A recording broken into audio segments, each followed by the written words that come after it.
Dios, te alabamos en ese momento. Muchas gracias, Dios amado, Señor. Pase lo que pase, Dios, seguiremos nosotros creyendo en ti, alabando, adorando, honrando a ti, Señor. Muchas gracias, te pido en nombre del Padre y del Espíritu. Amén. Señor, eres fiel y tu misericordia es eterna. Señor, eres fiel y tu misericordia es eterna. De toda lengua y nación, de generación a generación te adoramos. Aleluya, aleluya, te adoramos, eres Señor. Te adoramos, aleluya, aleluya, te adoramos, eres Señor.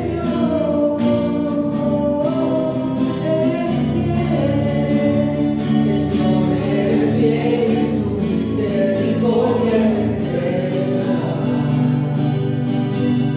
Señor, eres fiel y tu misericordia es eterna. De toda lengua y nación, de generación a generación te adoramos. Aleluya, aleluya, te adoramos, eres Señor. Te adoramos, aleluya, aleluya, te adoramos,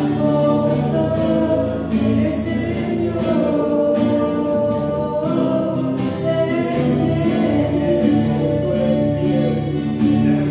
Señor, eres fiel y tu misericordia eterna. Señor, eres fiel. Señor, eres fiel y tu misericordia es eterna. Gente de toda lengua y nación, de generación a generación te adoramos. Aleluya, aleluya, te adoramos, eres Señor. Te adoramos, aleluya, aleluya, te adoramos, eres Señor. Eres fiel, siempre fiel, siempre fiel. Eres fiel, siempre fiel, siempre fiel. Eres fiel, tú eres fiel. Sí, Señor, te adoramos, Señor, declaramos, Señor, que toda lengua, y toda nación, y todo rey de la tierra, Señor, se doblegará delante de ti. Sí, Señor, y de generación en generación contaremos tus obras a nuestros hijos, a nuestros nietos, a nuestros descendientes, Señor. Te adoramos esta mañana, Señor. Bendito eres, Rey. Siento en forma de Dios, Rey de toda la creación, cielo se vistió, hasta los humos se humilló, tu amor es de sumisión, todo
situación, en cada necesidad, en cada cosa que pasa en nuestra vida, tú lo tienes al control. Gracias, Señor. Gracias, Padre. Bendito eres.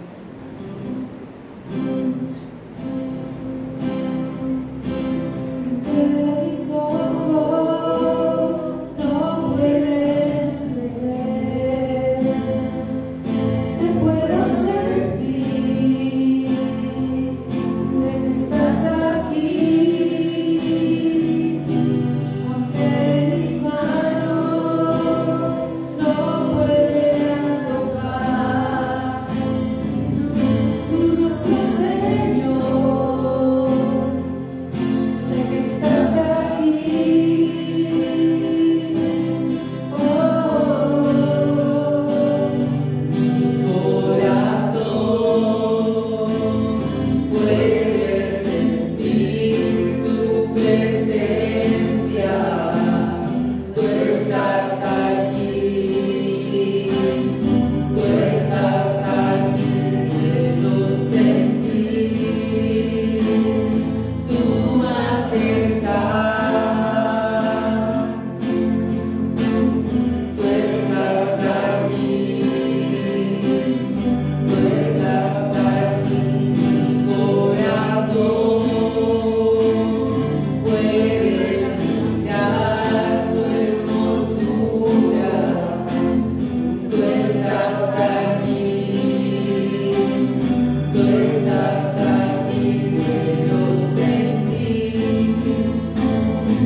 Queremos sentir tu majestad, tu dulce presencia, Señor. Gracias, Dios mío, que tú estás aquí, Padre. Aleluya.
nuestras imperfecciones, Señor.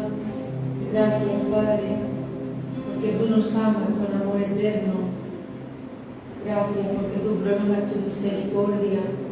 Ayúdanos a no resistirnos, a obedecerte, Padre. Ayúdanos a no tener temor cuando tú nos pides algo, Señor. Bendito eres. Estamos seguros que todas las situaciones que vivimos, tú las cambias para bien. Aún aquellas que el enemigo pueda poner su mano, tú aún eso lo cambias para bien. Gracias, Señor. Gracias, Dios mío. Tú fuiste varón de dolores, experimentado en quebranto.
la costumbre de tantos años, pero son ya unos preciosos adolescentes. Vamos a pedirles que pasen aquí delante para que el Señor pueda bendecirlos.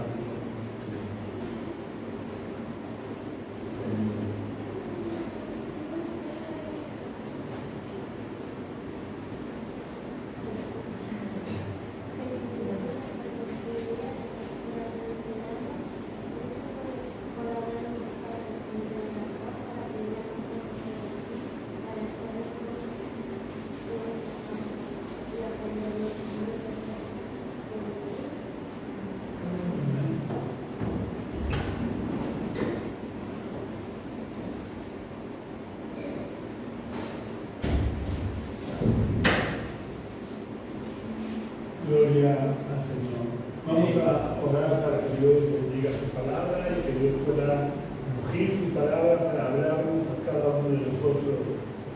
Señor, queremos darte las gracias un día más por tu palabra, porque es un auténtico tesoro del que todos los días podemos alimentarnos, Señor. Muchas gracias, Señor, porque tú nos hablas a través de su palabra. Y yo te pido, Señor, que sobre todo nos ayudes a ser hacedores de tu palabra. Yo te pido que nos ayudes a entender tu palabra y que nos ayudes a ponerla por obra. Que de verdad tu palabra forme parte de nuestra vivencia diaria. Te pido, Señor, que en este día tú puedas ungirme un día más y puedas usarte de mí para hablarnos a cada uno de nosotros, Señor. Yo te pido que nos ayudes a conocerte cada día más. Te pido que prepares la tierra de nuestros corazones, Señor, que tu semilla encuentre buena tierra, en el nombre de Jesús. Amén. Hay una canción que desde no hace demasiado tiempo la he escuchado varias veces y que me gusta mucho. Y hoy voy a basar el mensaje en esta canción.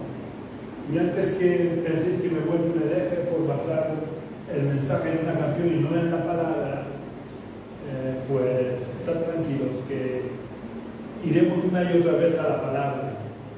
Voy a basar solamente en muy poquita parte de la canción. La canción se llama Yahweh se manifestará. ¿Vale? Yo os recomiendo que la escuchéis y que la cantéis, incluso aquellos que os guste cantar. No solo con la boca, sino también con el corazón. En esta canción, y es en lo que me voy a basar, aparecen varios nombres de Dios o varias palabras que para los que no están familiarizados con los cristianos pueden sonar bastante raras. Pero todas estas palabras tienen relación con palabras hebreas con los que se conoce a Dios y ponen de manifiesto o resaltan alguna característica de Dios en su relación con nosotros. Así que creo que es importante cuando cantamos que sepamos y seamos conscientes de lo que cantamos.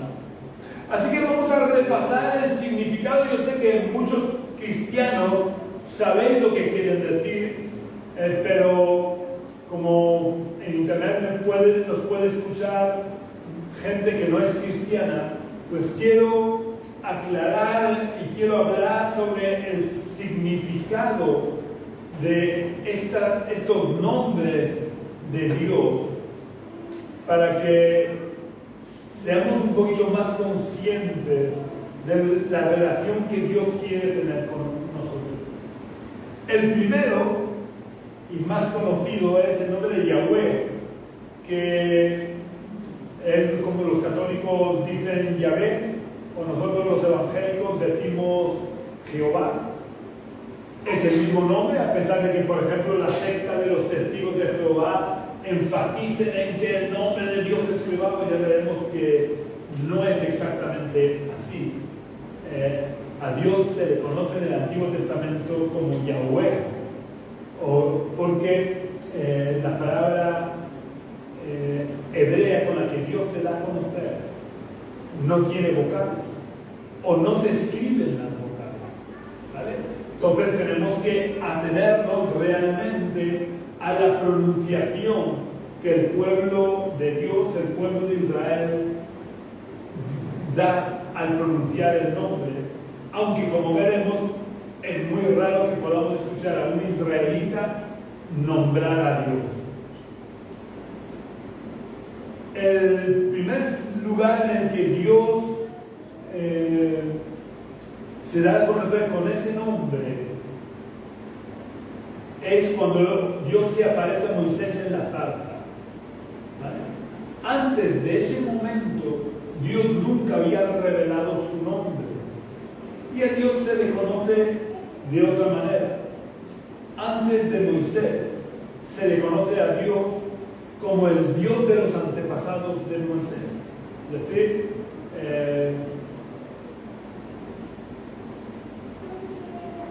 Moisés podemos ver en la conversación que tiene con Dios cuando Dios está en la zarza. Moisés le pregunta a Dios, de acuerdo, me presentaré ante los israelitas y les diré, el Dios de vuestros antepasados me envía a vosotros. Pero si ellos me preguntan cuál es su nombre, ¿qué les responderé? Esto era importante porque en aquella época los dioses adoptaban el nombre de ciertas cualidades que lo identificaban. Por ejemplo, el dios Ra de los egipcios, el dios Sol, y estaba representando la luz. Entonces, Dios tenía un problema, por así decirlo, porque si adoptaba un nombre, estaba limitándose.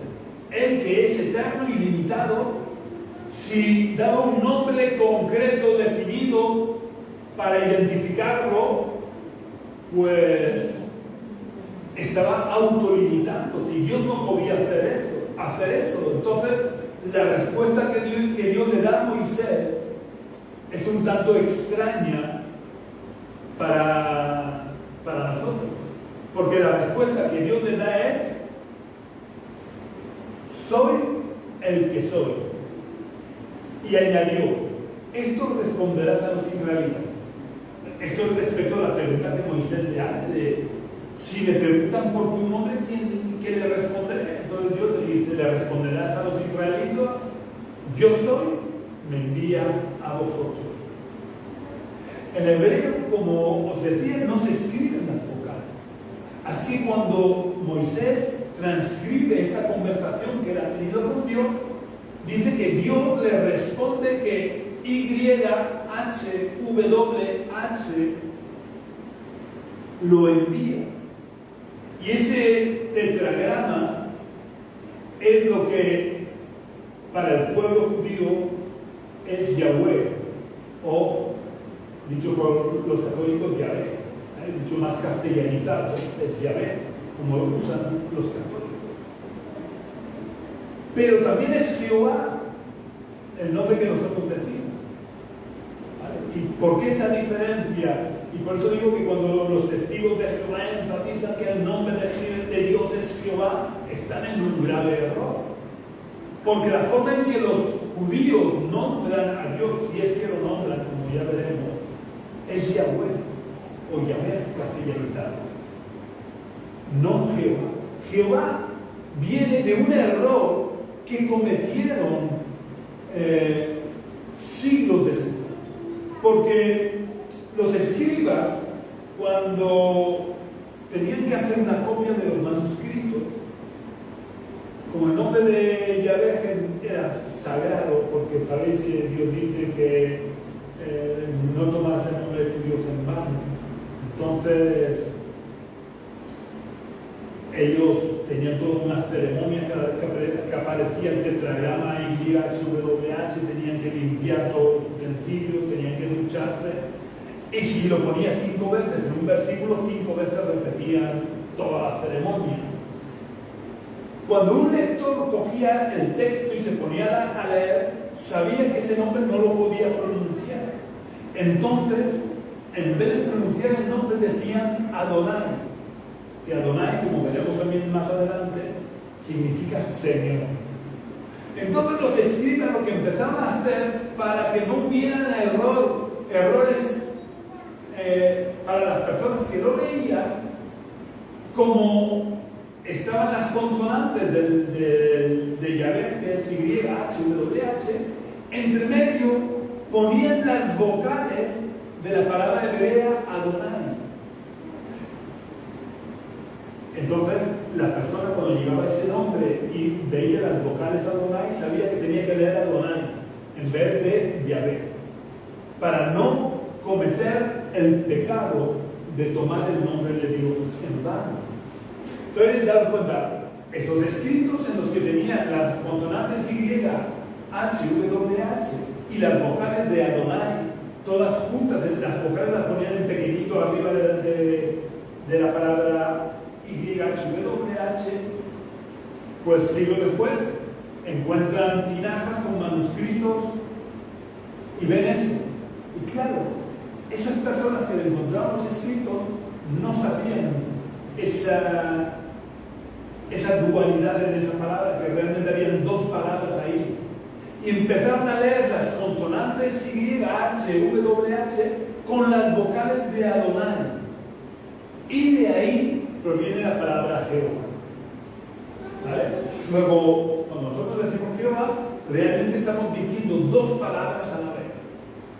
La forma más correcta de decir o de nombrar a Dios es Yahvé, castellanizado o Yahweh o algo así, dicho más en consonancia hebrea. ¿Vale? Así que vamos a ver ahora la primera palabra que, ya digo, si escucháis la canción, lo veréis. La canción se llama Yahvé o Yahweh se manifestará. La primera palabra que emplean es la palabra Rafa. ¿Vale? La palabra Rafa se traduce como sanador. Entonces, normalmente no iba la palabra Rafa suelta, porque en hebreo, lo que nosotros en castellano decimos Dios, no ya nombre, sino la palabra Dios, en hebreo es Él. ¿Vale? Lo que para nosotros es un artículo, un pronombre personal. Él en hebreo es o quiere decir Dios. ¿Vale? Igual que para un árabe, Alá es Dios. ¿Vale? Pues, para el judío, Dios es Él. Entonces siempre ponían el Rafa o Rafael. Por eso los que se llaman Rafael ya saben de dónde viene su nombre. El Rafa o Rafael significa Dios es tu sanador. ¿Vale? La primera vez que aparece este nombre es en el libro del Éxodo, capítulo 15, versículo 26, donde Moisés relata, en Éxodo capítulo 15 y versículo 26.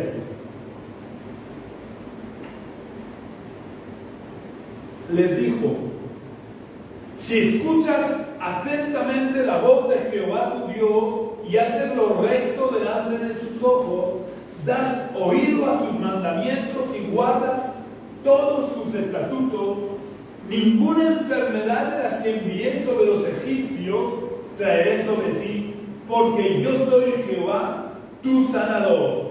¿Vale? En hebreo original este versículo acaba diciendo Yahweh Rafa, ¿vale? Porque yo soy Yahvé, tu sanador Rafa. Esto es muy importante que tengamos claro, que nuestro Dios adopta como nombre Yahvé Rafa, yo soy tu sanador, para que podamos confiar plenamente en Él, de que Él es nuestro sanador. El siguiente nombre que cita la canción es Elohim. Y curiosamente, y esto es importante que lo tengamos claro, la palabra Elohim es el plural de lo que yo decía Él. ¿Vale? Igual que Dios o dioses es el plural de Dios, Elohim es el plural de Él. Por tanto, Elohim es dioses en castellano. Cuando cantamos Elohim o decimos Elohim, estamos diciendo dioses, ¿vale? Pero no es un plural normal, como podríamos decir sillas o bancos, no es un plural normal. Elohim normalmente se usa como plural majestático, que es el plural que empleaban antiguamente los grandes señores. Por ejemplo, él se comía un pollo asado y decía, hemos comido, ¿vale? Aunque hubiera comido del sol. Eso es lo que se llama el plural majestático. Pero aparte, desde el principio de la Biblia, Dios utiliza esa palabra para poder dar a entender que hay una cierta pluralidad en su ser singular. Dios es un Dios singular, pero a la vez es un Dios plural. O es un Dios singular que encierra una pluralidad.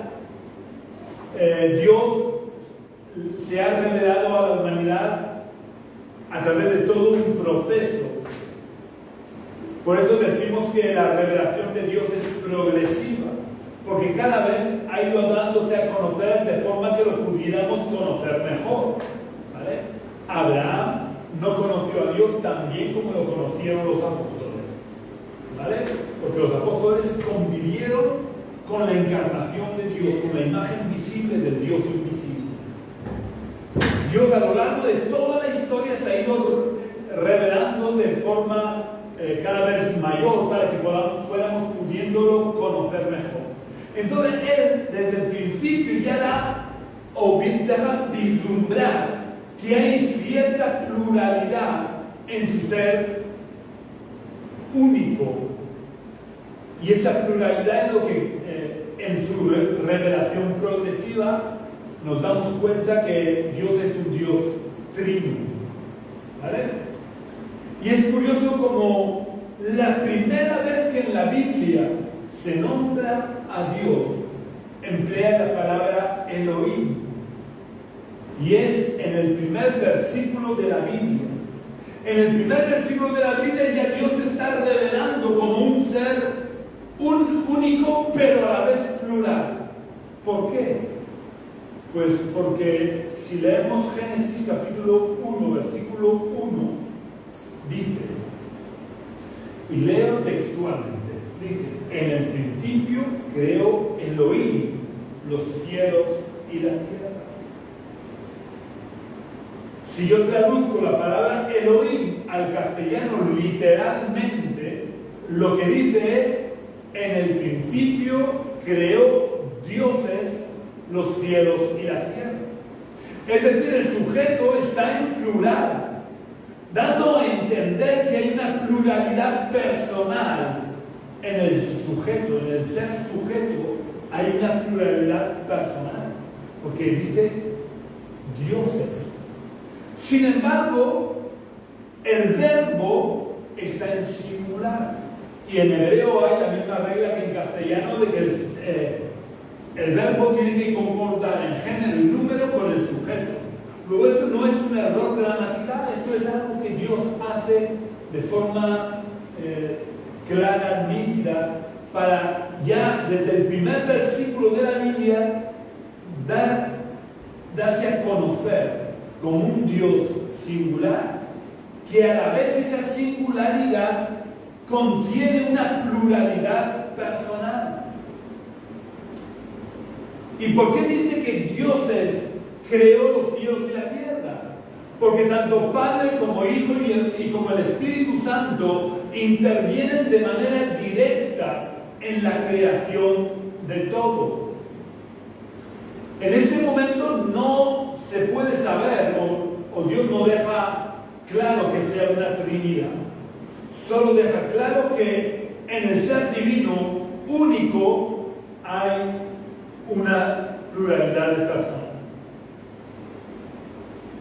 El problema para poder aceptar esto, que tiene mucha gente, todas las sectas unitarias, ya sean testigos de Jehová, los solo Jesús, todas las sectas unitarias tienen un problema para aceptar la Trinidad. Y ese problema es porque quieren limitar a Dios a la estructura mental que tenemos de un ser humano. Nosotros nacemos siendo conscientes desde que vamos adquiriendo conocimiento de que a cada ser humano le corresponde una persona. Yo soy un ser humano, yo soy una persona. En mí no hay dos personas, solo hay un ser humano. En mi ser humano, que soy yo, solo soy una persona. Sin embargo, en el ser divino, único ser divino, llamado que se da a conocer como Yahweh o como Yahvé, hay tres personas. Porque Él es infinitamente superior al ser humano. Y querer decir que eso es imposible es querer limitar a Dios. Es no querer entender que el ser divino es infinitamente superior al ser humano. Y que el ser humano solamente encierra a una persona. Pero ¿por qué el ser divino debería de estar limitado como el ser humano a ser una sola persona? Si Él es el Dios de lo imposible, si Él es el creador de los cielos y de la tierra. Como os digo en Génesis 1:1, Dios da muestra de su pluralidad personal en su unidad o en su unicidad como ser divino. Por eso al principio de la cristiandad, este fenómeno empezó a conocerse como un Dios triuno. ¿Vale? Y fue ya más tarde, creo que fue el siglo III o IV, que Tertuliano acuñó la palabra Trinidad, porque era más lío estar diciendo que Dios era triuno. Lo llamó a ese Dios triuno, lo llamó Trinidad. Y a partir de ahí es cuando se empieza a usar la palabra Trinidad. Pero que la Trinidad exista a pesar de que en la Biblia no se emplea esa palabra, está muy claro.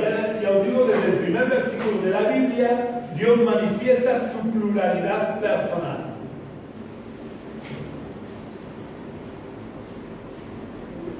Y como os digo,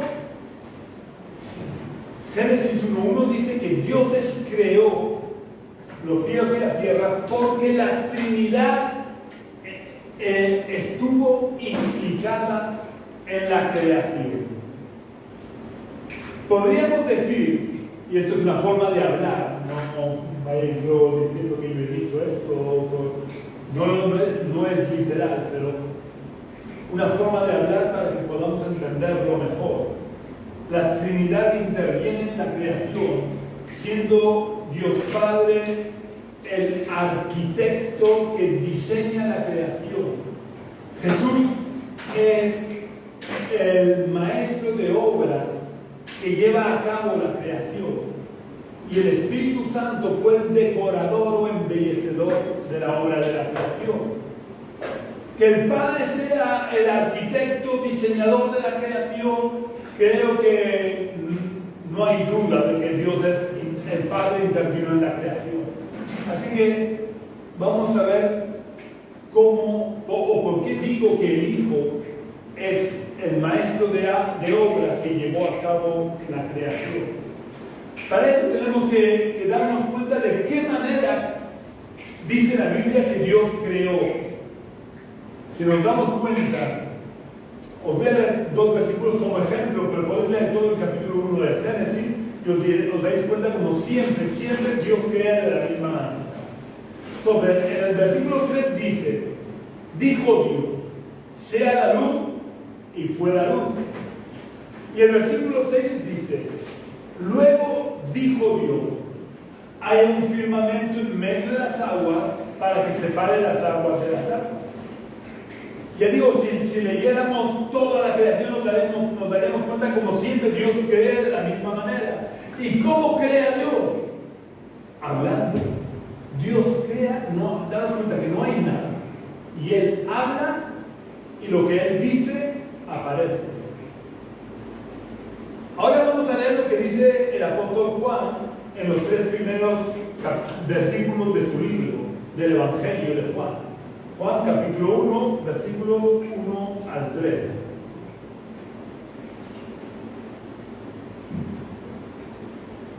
Dice, en el principio era el Verbo, y el Verbo estaba con Dios, y el Verbo era Dios.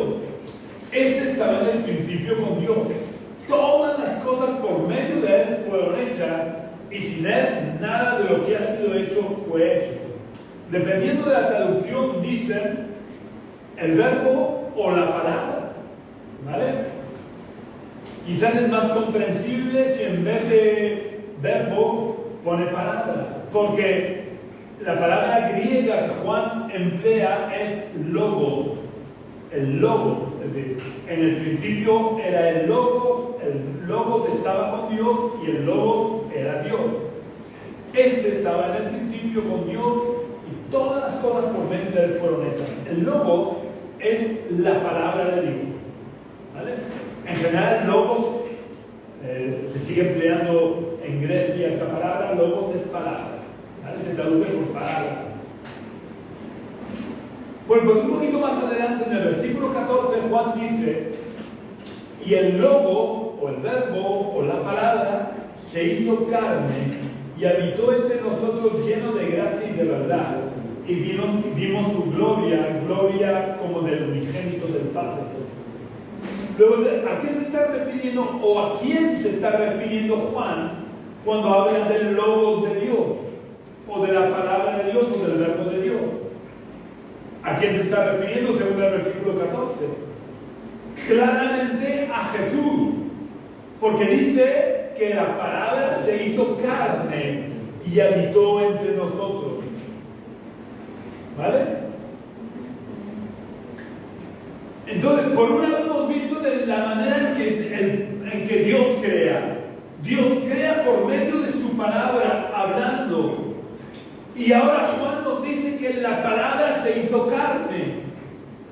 Luego, está claro que quien ejecutó la orden del Padre fue Jesús.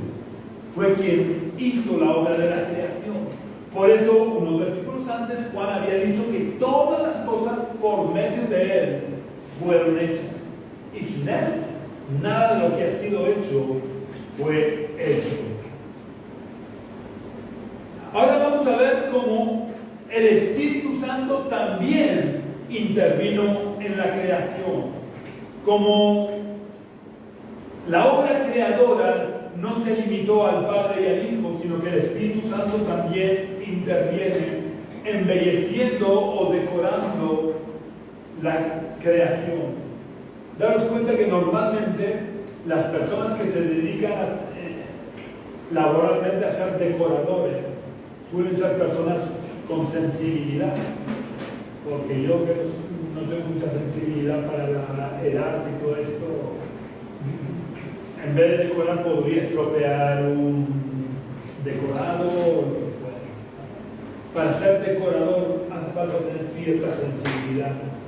Y el apóstol Pablo muestra la sensibilidad del Espíritu Santo diciendo que no entristezcáis al Espíritu Santo de Dios.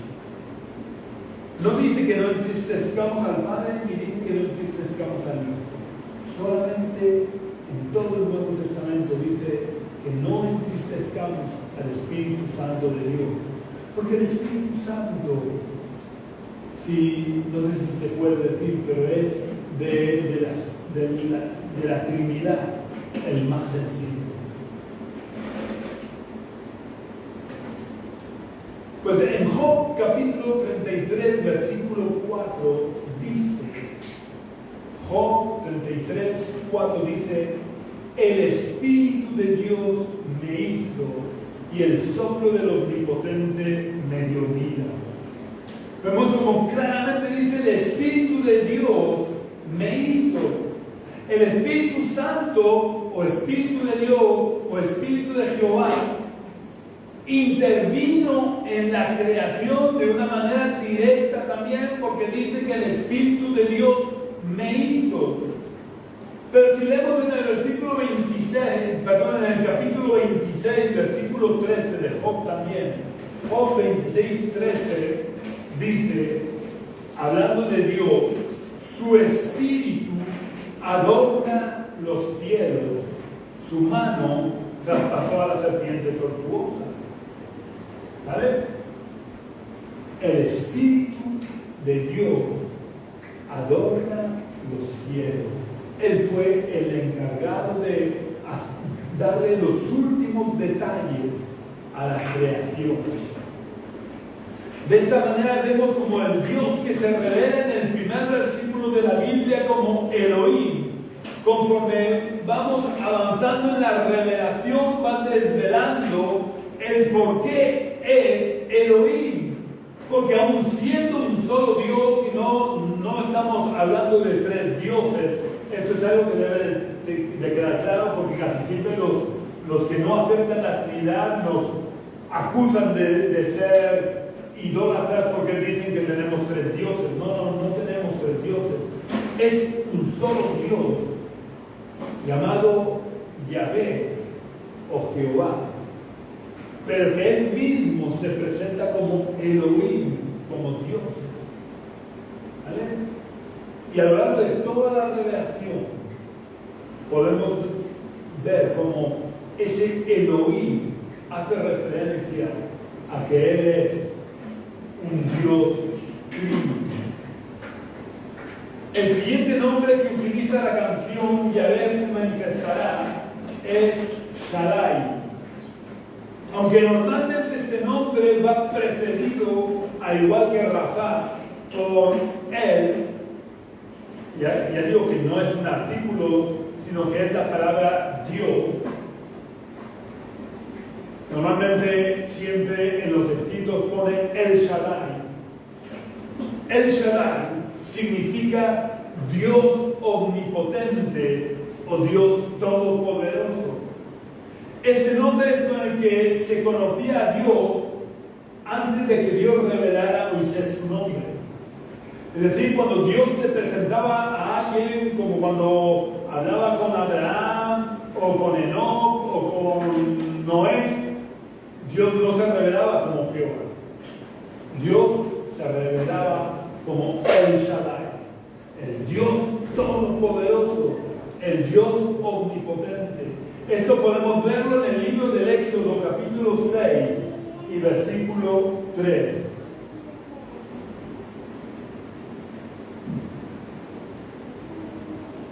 Donde Dios le dice a Moisés: yo me aparecí a Abraham, a Isaac y a Jacob como Dios omnipotente, pero con mi nombre Jehová no me di a conocer a ellos. Es decir, este versículo en hebreo original dice: yo me aparecí a Abraham, a Isaac y a Jacob como El Shaddai, con mi nombre Jehová no me di a conocer a ellos. Este versículo deja claro que la revelación de Dios es progresiva. Es como la luz de la aurora que va en aumento hasta que el día es perfecto. Y la revelación de Dios fue en aumento hasta que con su encarnación el día se hizo perfecto. Porque no hay mayor ni mejor revelación de Dios que Jesús, que según le explica Pablo a los cristianos de la ciudad de Corinto, Jesús era la imagen visible del Dios invisible. Es importante que conozcamos a Dios de verdad como El Shaddai, como el Dios omnipotente, porque eso nos ayuda a vivir confiados, descansando en Dios, porque como le dijo el ángel a María, no hay nada imposible para Dios. Pues daros cuenta, si para María era difícil de creer que se fuera a quedar embarazada, porque nadie mejor que ella sabía que no se había acostado con nadie, que no había tenido relaciones sexuales con ningún hombre. Por tanto, siendo auténticamente virgen, no solamente fisiológicamente, sino que era absolutamente virgen, ¿cómo se iba a quedar embarazada? Y el ángel le dice: habrá algo imposible para mí. Así que, por difícil que sea la situación que tengamos que vivir, por más obstáculos que tengamos delante nuestra, debemos de vivir confiados, porque Dios es El Shaddai, el Dios omnipotente, el Dios todopoderoso, y por tanto no hay nada imposible para Dios. Por muy imposible que nos parezca a nosotros superar los obstáculos o las dificultades, nada hay imposible para Dios. Por eso cuando oramos, debemos de orar con fe, porque no hay nada imposible para El Shaddai, el Dios omnipotente. Daros cuenta de lo omnipotente que es Dios, que fue capaz de crear todo lo que vemos y lo que no vemos, el mundo espiritual, simplemente por el poder de su palabra. Por eso Jesús podía hablarle al viento, a la tormenta, y los vientos y las tormentas le obedecían.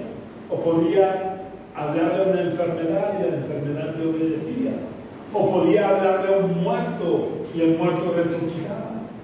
Porque Él era la imagen visible del Dios invisible. Él era la imagen visible de El Shaddai, del Dios omnipotente. Así que cuando oremos, debemos de orar con fe. El siguiente nombre de Dios que cita la canción que he tomado como base de la meditación de hoy es Jireh. Y este nombre normalmente va precedido en la Biblia de Yahweh, quedando Yahvé Jireh. Dios se revela con este nombre de una manera muy gráfica y muy vívida para Abraham. Este nombre lo podemos encontrar en el libro del Génesis, capítulo 22 y versículo 14. Pero antes de leer este versículo vamos a ponernos en contexto, porque es en los momentos de crisis en los que mejor podemos experimentar a Dios y en los que mejor llegamos a conocer a Dios. Un día, por sorpresa, Dios le pide a Abraham que sacrifique a su único hijo con el que convive y sobre el que reposa todas las promesas de Dios. Daros cuenta de la situación tan absurda y tan absurdamente crítica que tiene que vivir Abraham. Había tenido que despedir a su hijo mayor, Ismael, solo le quedaba conviviendo con él Isaac. Además, Dios le había dicho que sobre ese niño reposaban las promesas que él le había dado. Y ahora, un día por sorpresa, Dios le pide que lo sacrifique. Abraham se encamina a cumplir el mandato de Dios. Y su hijo, que no es tonto, en un momento de la caminata le dice a su padre: papá, que tenemos el fuego y la leña, pero ¿dónde está el cordero para el holocausto? Ante esta pregunta de Isaac, Abraham, que conocía bastante bien a Dios y que a lo largo de su vida había podido experimentar varias veces que Jehová había provisto, porque no se ha dicho hasta ahora, pero quiere decir proveedor. Abraham había podido experimentar en varias ocasiones en su vida como Jehová, como Dios le había provisto de todo lo necesario. Abraham tranquilamente le responde a su hijo Isaac: no te preocupes, Dios proveerá el cordero para el holocausto, hijo mío. En el idioma original dice Yahvé Jireh, el cordero para el holocausto, hijo mío, es decir, Dios proveerá del cordero para el holocausto.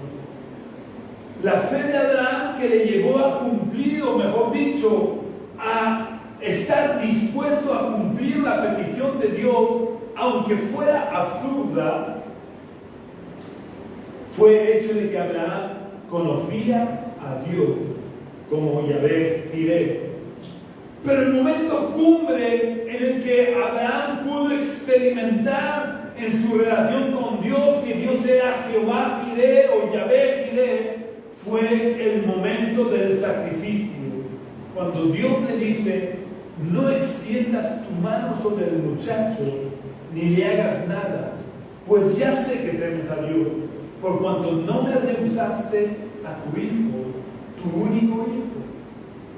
Dicho esto, alzó Abraham sus ojos y vio a sus espaldas un cordero trabado por los cuernos en un zarzal.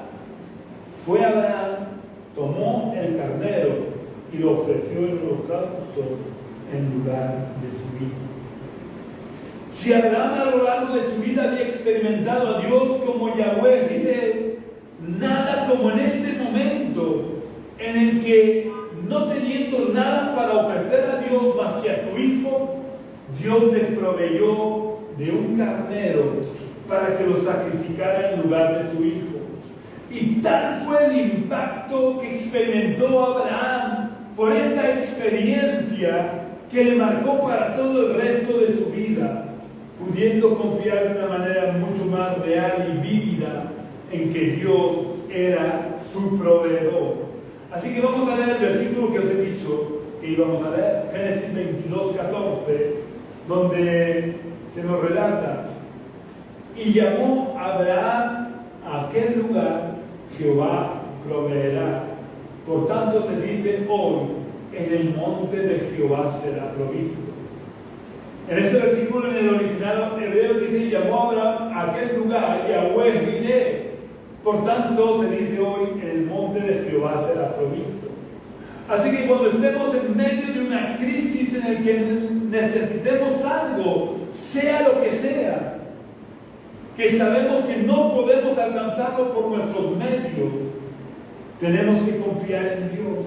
Tenemos que confiar en que Dios es Jehová Jireh y que por tanto podemos descansar en que Dios suplirá todo lo que necesitamos, como Pablo también lo había experimentado a lo largo de toda su vida, y se lo dijo a los cristianos de la ciudad de Filipos, donde les dice: mi Dios pues suplirá todo lo que os falta conforme a sus riquezas en gloria en Cristo Jesús.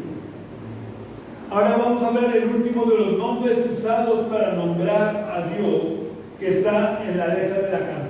Hay muchos más nombres, pero el último que dice en esta canción es el nombre de Adonai, que ya os lo he citado antes. Es el nombre con el cual el pueblo de Israel solía nombrar a Dios cada vez que en las escrituras ponía Yahweh, dado que, como decía antes, el pueblo de Israel tenía miedo de caer en el pecado de no cumplir el tercer mandamiento, que dice: no tomarás el nombre de Dios en vano. Adonai quiere decir Señor, pero no en la forma que lo usamos en castellano de, por ejemplo, decir el señor García. La palabra Adonai se traduce como Señor, que significa dueño absoluto de todo. De la misma manera que en tiempos del feudalismo, el señor feudal era dueño absoluto de bienes y vidas de todos aquellos de los que vivían bajo su señorío. Dios es Señor porque es el dueño absoluto de todo. Aunque a diferencia de los señores feudales, en el que los señores feudales solían ser unos tiranos que usaban su poder y autoridad en beneficio propio, sin importarles lo más mínimo las personas que vivían bajo su señorío, a diferencia de ellos, nuestro Dios ejerce su señorío. Dios es Señor y ejerce su señorío siempre en beneficio nuestro. Por eso no le importó incluso enviar a su Hijo a la cruz con tal de que nosotros pudiéramos escapar de la condenación eterna. Esto debe de darnos la confianza para que podamos abandonarnos en los tiernos y amorosos brazos de Dios. Porque Dios es un Dios bondadoso, lleno de gracia y misericordia, que, como dice Pablo a los cristianos de Roma, su voluntad hacia nosotros siempre es buena, agradable y perfecta. Si todavía no has experimentado en tu vida que la voluntad de Dios es siempre buena, agradable y perfecta, es porque necesitas abrirle de verdad la puerta de tu corazón a Jesús. No es suficiente con que hayas oído hablar de Él.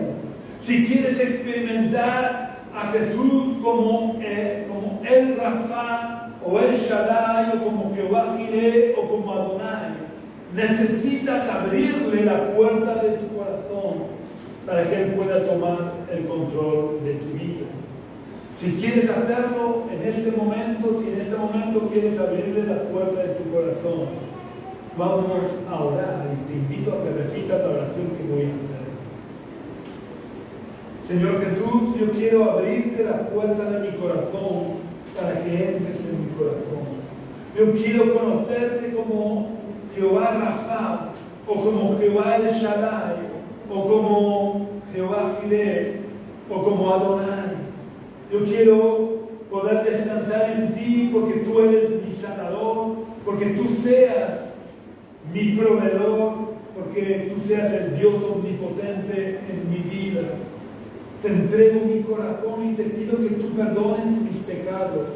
Te pido que me limpies de todo pecado, Señor, que borres todas mis rebeliones y que tomes el control de las riendas de mi vida.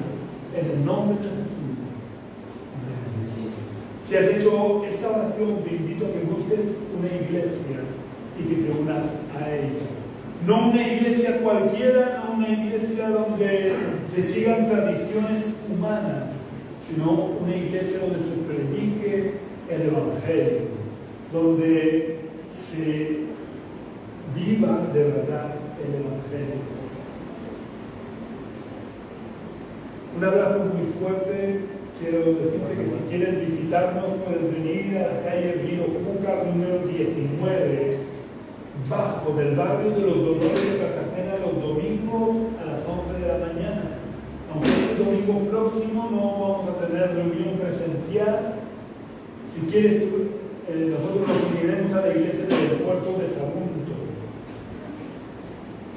También puedes contactar conmigo. Si quieres contactar conmigo, puedes hacerlo a través del teléfono que figura en la página de Facebook de la Iglesia Génesis.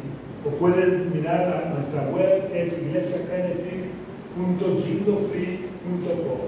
Iglesia Génesis se escribe tal cual suena, todos juntos, sin acentos, sin mayúsculas. Jindofree, deletreado JIMDOFREE.com. Un abrazo muy fuerte, que Dios te bendiga grandemente y tengas una semana muy bendecida.